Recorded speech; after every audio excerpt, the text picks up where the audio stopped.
The special guest finally sees the man in the pit, raising his hands as if saying, "I'm just passing by, not a lawnmower." Bill scrutinized him and let him go, but the man requested food, saying he hadn't eaten all day and his stomach growled like at a concert.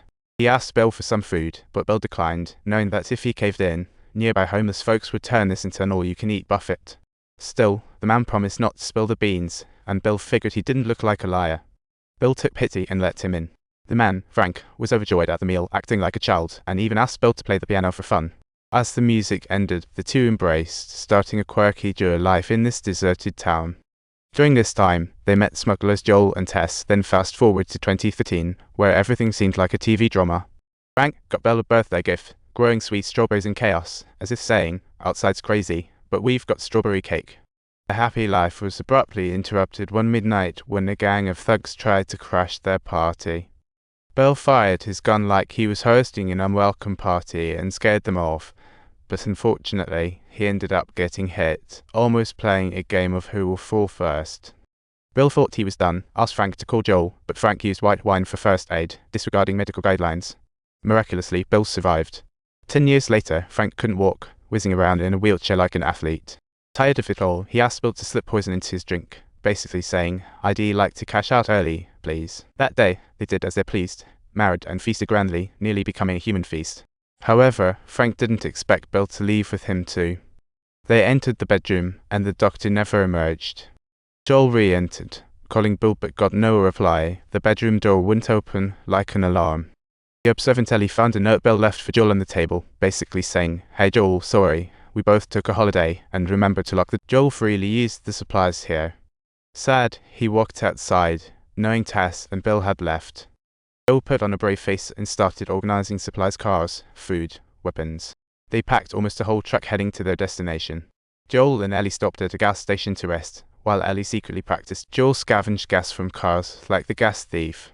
They soon left for another campsite. The road was a wreck, looking like it had been through a rough night out, and the apocalyptic scenery was jaw-dropping. As night fell, they entered a forest. Ellie's request to start a fire for warmth was denied. Joel feared being seen, like avoiding an unwanted party. After a peaceful evening, they resumed the journey, blocked by abandoned cars, a scene more chilling than any horror movie. Joel stepped out to check the road, finding wrecked cars blocking the path like a janitor-quality checkpoint. Feeling powerless, he decided to take a detour through the city. Just then, a needy person appeared on the street, and Joel quickly recognized it as a help. He told Ellie to fasten her seatbelt as they sped through. It was a trap.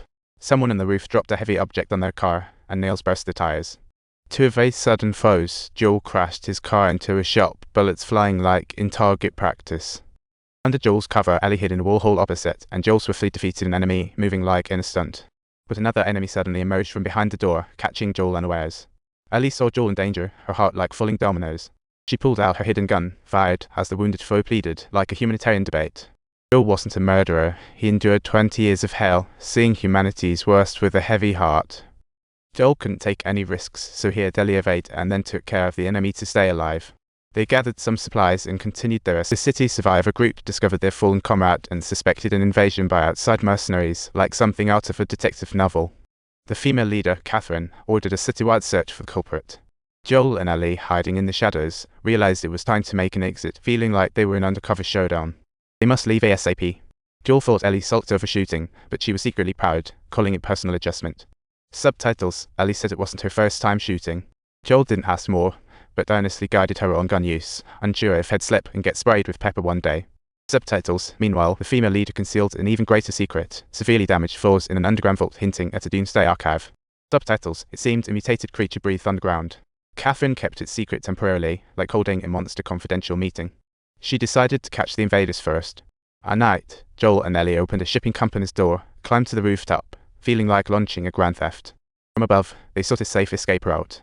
Joel, 56, lacked stamina for the rooftop but pushed on like a young man. He rested on the 33rd floor. Joel smashed glass to scatter, as if creating an anti-intrusion alarm. He told Ellie it was for hearing approaching footsteps, but Ellie found Joel's hearing sharp, like a ninja.